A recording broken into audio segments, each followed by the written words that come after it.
Ladies and gentlemen, please take your seats. You know, sometimes in this job, you get to talk to people that you really admire. And if you're within the sound of my voice, that must mean you are in the seats with once more. As always, my name is Dave Voigt, and I'm the host of this podcast where we sit down with a wide-ranging variety of industry professionals and pick their brain on not only their current projects, but how they got started, state of the industry, all sorts of fun, different stuff that we try to mix it up with. And if you'd like to subscribe to this podcast, and we certainly hope that you do, please do so over at either Apple, Spotify, or you can find every single one of our episodes archived over on our YouTube channel. Also, if you follow us on social media, that'd be fun too. You can check us out at either Facebook, Twitter, or Instagram at In the Seats or at It's Podcast One for all sorts of updates. And finally, and most importantly, please visit us over at In the Seats, intheseats.ca, for all the latest and greatest movie news, reviews, interviews, and all sorts of fun stuff that our hardworking team is getting up to. Pretty much 24/7, because there's always stuff to watch out there, and we're there to talk about it. But on this episode, the person we are talking to is someone who I've been a big admirer of, because I've watched her career for several years, and I've always admired sort of the choices she's made, the parts she's taken, and has really been very conscious of trying to be separate from the monster that is Hollywood that can suck a lot of people up.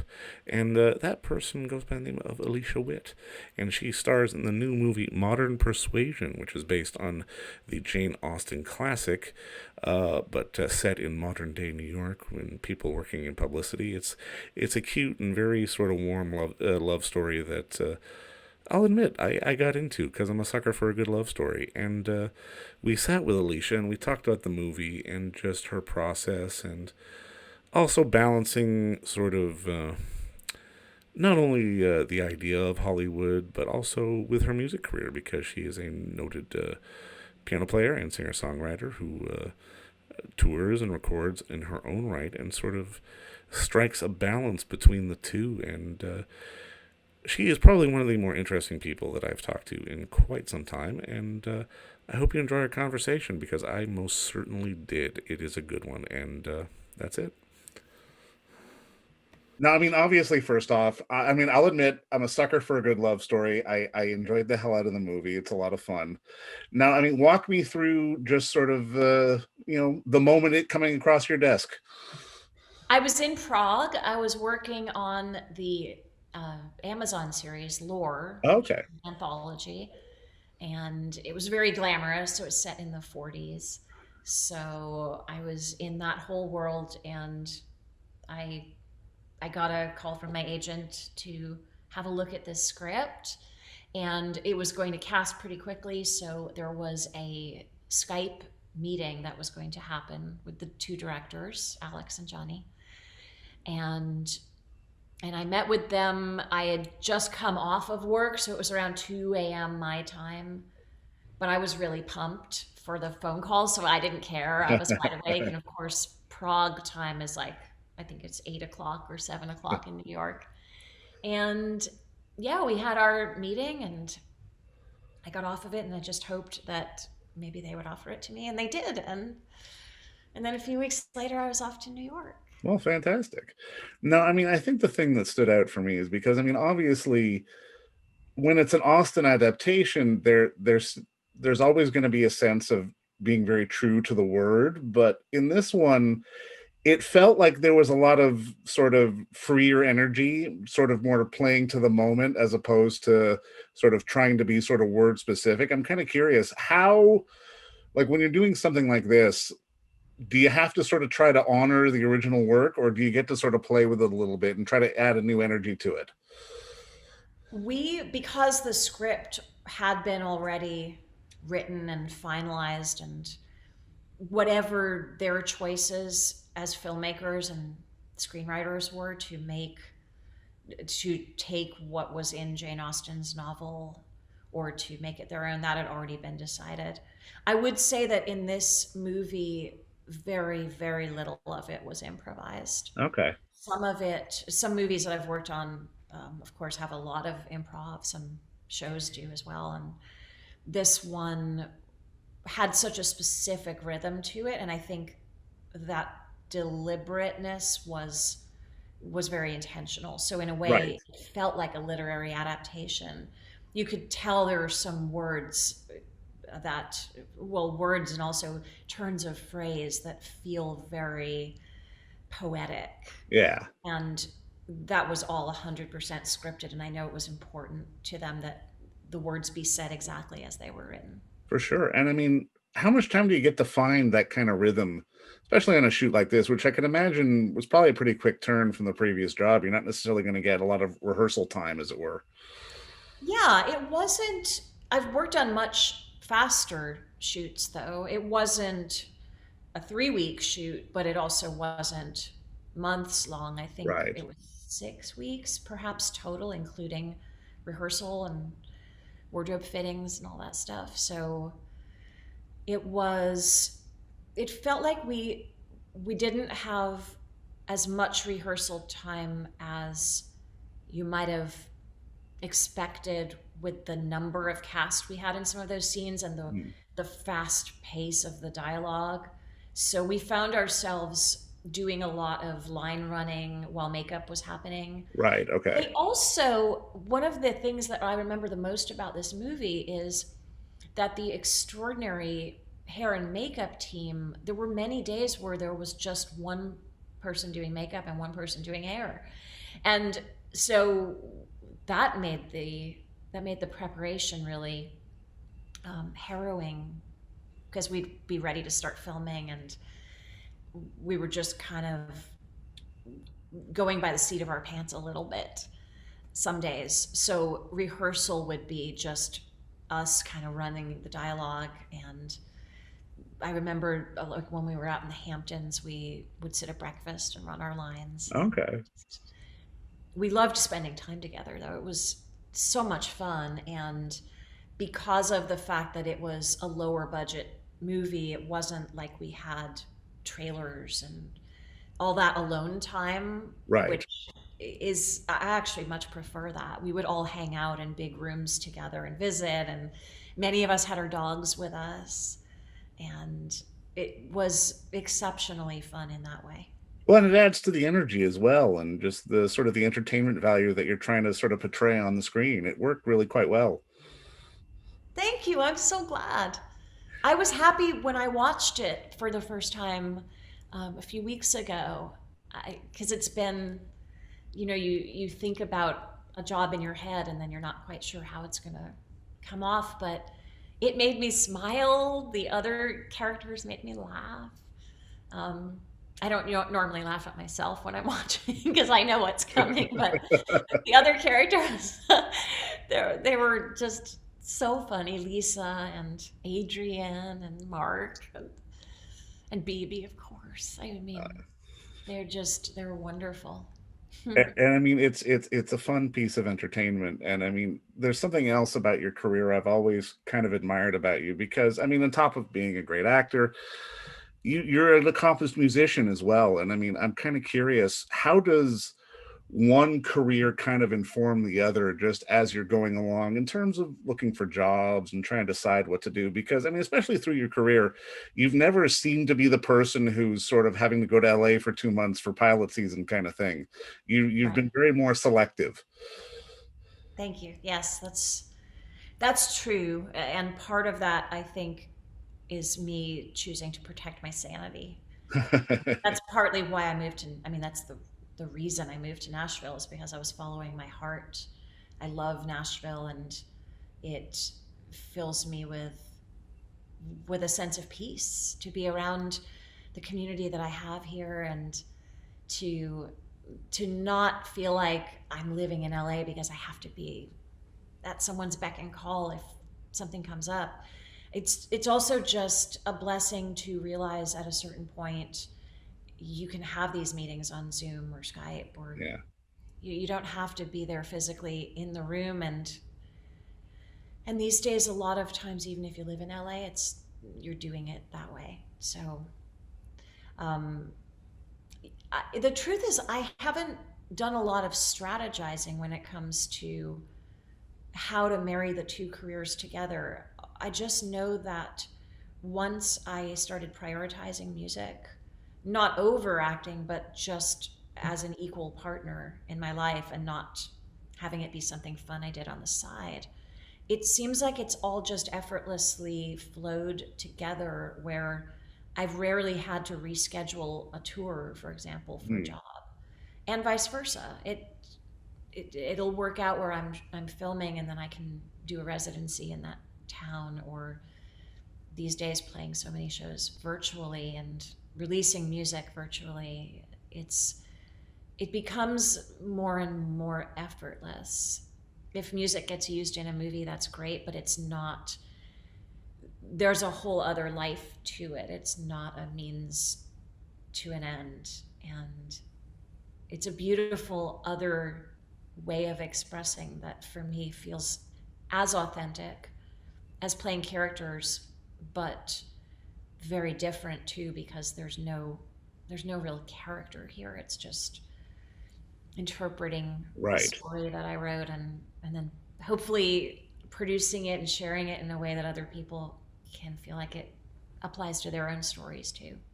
Well, and I mean, it's one of those things because, and I mean, like you say, sort of being able to keep sort of separation from the industry, if only from your sanity, for your sanity's sake, is an interesting thing because I mean, I even look down at your credits, and I mean, I see some of your early credits being, oh, David Lynch, Mike Figgis.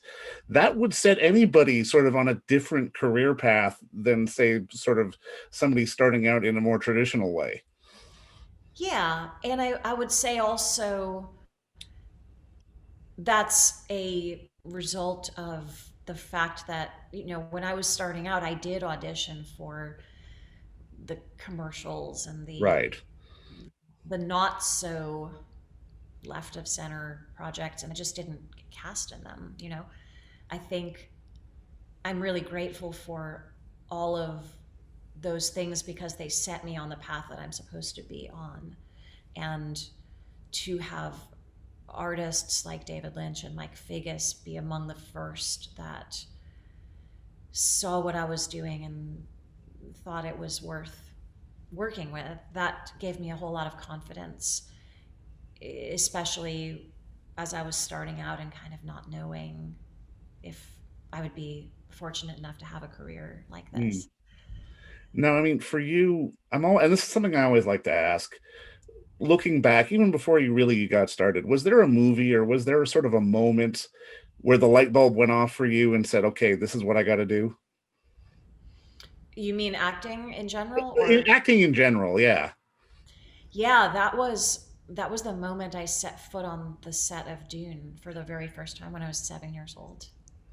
Honestly, I don't know if it was a past life thing. I don't think so. It felt just like a fate sort of thing, and the whole way I became involved in that movie was so unlikely and completely not orchestrated on the part of my parents or my family or anything. It just kind of happened.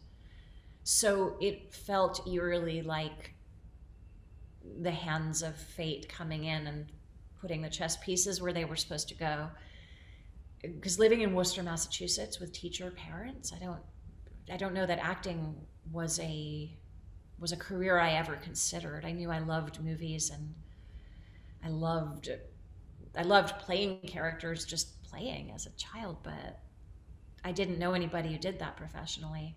So walking onto the set in Mexico City for rehearsals in March of 1983, that was the aha moment. I just saw the sets being built and I thought, oh, I'm going to do this for the rest of my life. That's wild. I love that story. Mhm.